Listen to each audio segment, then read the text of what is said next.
أعوذ بالله من الشيطان الرجيم. بسم الله الرحمن الرحيم.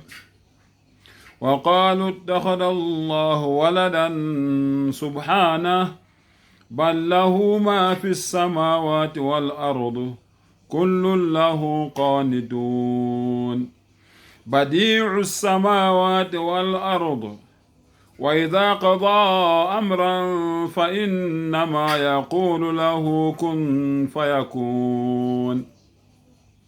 Ngicela uAllah angivikele kusathane ongathandwa egameni lika Allah onomusa onesihawu. Futhi bathi umdali uzele indodana, inkazimulo imfanele yena ngoba uphakeme kakhulu.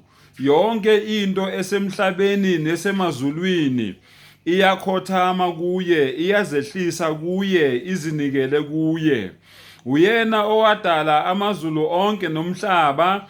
Yena uma ngabe efuna ukwenza into noma efuna kube khona into, uvele akhulume nayo leyo nto leyo athi yenzeka bese iyenzeka. Ngalamazwi ke bafowethu, namhlanje ngifuna ukukhuluma ngalolu suku lolu thina esilibiza ngoKhisimusi, noma okwadlalwa ngathi kwathiwa uKhisimusi, kwathiwa usuku okuzalwa ngalo uJesu.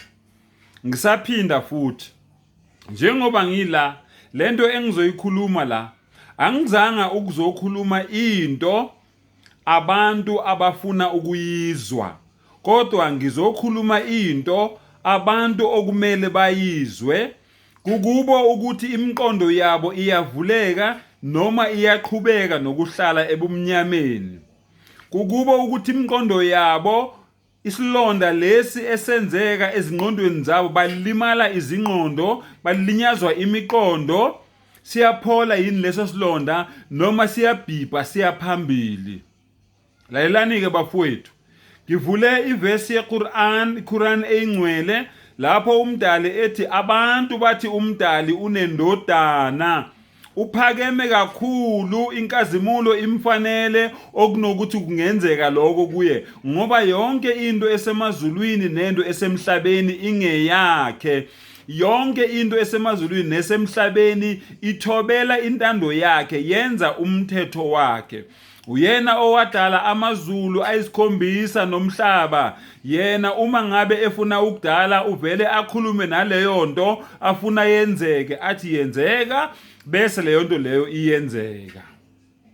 Ayelani ke bafowethu, kuthiwa mawungabuza nje wonke umuntu ukuthi ilanga leyi-25 zikaDisemba kwenzakalani, bonke abantu bazokutshela ukuthi ilanga okuzalwa ngalo inkosi yabaJuda uJesu Kristu, lo esengikhulume ngaye amahlandla amaningi ukuthi uJesu into engakaze ibe khona emhlabeni. Yingakho kudlalwa ngabantu kuthiwa Jesu, kukhulunywa into engekho engakaze ibe khona emhlabeni. Kulungile ke, lo Yeshua ke lo osebizwa ngoJesu namhlanje kuthiwa wazalwa ngeyi-25 zikaDisemba. Lalela ke mAfrika omuhle, uma uvula incwadi kaLuka 1 uye ku-26 ithi ngenyanga yesithupha onyakeni ingelosi uGabriel yafika kuMaria intombi eyayimiselwe uJehova, yathini, ewena ophiwe umusa inkosi inawe, ubusisiwe esifazaneni, uyakukhulelwa uzala indodana, uyakuyiqamba igama layo uthi nguJesu. iBhayibheli lithini? Ingilosi yafika kuMaria ngoJuni. Kusho ukuthi ke mangabe sithi wazalwa same month ngayo leyo nyanga leyo, kusho ukuthi uJesu wazalwa ngoJuni. Uma ngabe sibala in9 months le enormal, kusho ukuthi uJesu wazalwa ngonyaka olandelayo ngoMarch. So le ndaba ye-25 zikaDisemba kudlalwa ngathi amampunge, uhubhu kaBhejane, sishaya ngemfiphindiwe, silinyazwa ingqondo. Lalela, uma ngabe wena uyakholelwa ukuthi uJesu uyindodana kaNkulunkulu, lalela ke ihlazo okhuluma ngalo. 1, uthi wena uNkulunkulu wayejola noMaria. That's number 1. Ngoba akukho lapho sithola khona amakholwa ethi uMaria noNkulunkulu bashada. kusho ukuthi babejola. That's number 1. Number 2, uma uthi wena uJesu uyindodana kaNkuluNkulu, uthi wena nge-25 zika December uNkulunkulu wathola umntwana, okuyichilo, into engafanelanga ukuthi ungayifanisa noNkulunkulu leyo. Number 2. Number 3, uthi wena uJesu uNkulunkulu, ngayamagama wena utshela abantu ukuthi uNkulunkulu wazala nge-25 zika December. Number 4, uma ngabe wena uthi uJesu uyindodana kaNkulunkulu, uthi wena uMaria noNkulunkulu banomntwana. Kusho ukuthi uNkulunkulu ubiza uMaria ngolavi noma ngesithandwa sakhe, noMaria ubiza uNkulunkulu ngesithandwa sakhe noma ngomyeni wakhe noma ngobaba wengane yakhe. Okugcina, uMaria unezihlobo, unomkhulu bakhe, unobaba wakhe, unoma wakhe. Uthi wena lezo zihlobo lezo zikaMaria, labo bazali bakaMaria bayini? Abasekhweni likaNkulunkulu.